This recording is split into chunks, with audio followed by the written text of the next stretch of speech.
भारत में कोरोना संक्रमण के बाद अब हालात सामान्य हो रहे हैं। इस बीच देश के आईटी सेक्टर में बड़ी संख्या में कर्मचारी काम छोड़कर जा रहे हैं। वित्त वर्ष 2022 की दूसरी तिमाही के अंत तक 30 सितंबर को सभी बड़ी आईटी कंपनियों में चर्न रेट बढ़ गई है। खासतौर पर वो संस्था जहां भारतीय कर्मचारियों की संख्या ज्यादा है, वहां इस दर में 10% की बढ़ोतरी देखी गई है। एट्रिशन, चर्न रेट या फिर संघर्षण दर का संबंध कर्मचारियों के खुद किसी कंपनी को छोड़कर जाने से है, यानी कि उन्हें संस्था ने काम से नहीं निकाला है, बल्कि वो या तो इस्तीफा दे रहे हैं या फिर उनकी मौत हो चुकी है। कर्मचारियों का इस तरह काम छोड़कर जाना कंपनी के लिए मुसीबत बन सकता है, क्योंकि एक दक्ष कर्मचारी अगर काम छोड़ता है तो इससे कंपनी की उत्पादकता में कमी आती है। इसका एक कारण ये है कि संक्रमण के कारण आईटी सेक्टर में गई नौकरियों की अभी तक भरपाई नहीं हो पाई है। अब इस क्षेत्र के हालात ऐसे हो गए हैं कि यहाँ कुशल कर्मचारियों की जरूरत है, लेकिन इनकी कमी है। जबकि विप्रो के अध्यक्ष सौरभ गोविल ने एक और कारण आईटी क्षेत्र के विकास को बताया है।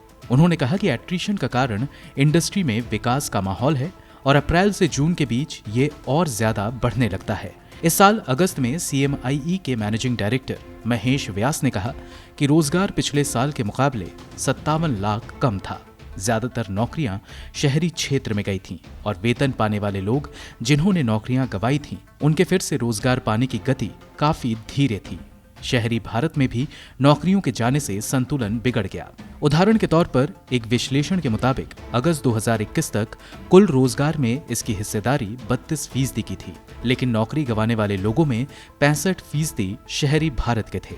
कंपनियों में कुशल कर्मचारियों की कमी के कारण टैलेंट पोचिंग हो रही है और कारोबार दर में बढ़ोतरी हुई है। रोजगार में महामारी के बाद की रिकवरी असमान रही है और आईटी क्षेत्र, रिटेल और मैन्युफैक्चरिंग जैसे क्षेत्र नौकरी के नुकसान की भरपाई कर रहे हैं। CMIE के फरवरी से अप्रैल 2021 के आंकड़े बताते हैं कि इस दौरान 46 लाख नौकरियां गईं, लेकिन इस अवधि में आईटी, फार्मा या स्वास्थ्य सेवा और ई-कॉमर्स या वेयर हाउसिंग जैसे क्षेत्रों ने कर्मचारियों की भर्ती बढ़ा दी थी।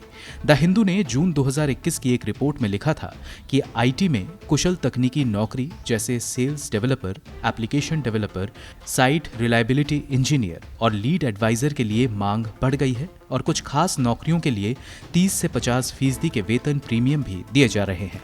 उच्च स्तर पर कारोबार के मुख्य कारणों में से एक टेक्निकल स्टार्टअप और परियोजनाओं में आया उछाल है और कंपनियां मार्केट में प्रतिस्पर्धा के अनुसार भुगतान करने को तैयार है। इसके अलावा अच्छी कनेक्टिविटी और संचार में सुधार, कार्य और शिक्षा मॉडल में आए बदलाव से एजुकेशन टेक्नोलॉजी जैसे क्षेत्रों को बढ़ावा मिला है और एक नए तरह का व्यापार शुरू हुआ है। एक रिपोर्ट के मुताबिक 30 जून 2021 तक आईटी सेक्टर में एट्रिशन रेट सबसे ज्यादा 8.03% था। इस क्षेत्र में अगस्त के महीने में भर्ती काफी तेज गति से हुई। Naukri.com की एक रिपोर्ट के मुताबिक जॉब मार्केट में 89% वार्षिक ग्रोथ हुई, जबकि आईटी सेक्टर की भर्तियों में 79% की ग्रोथ हुई।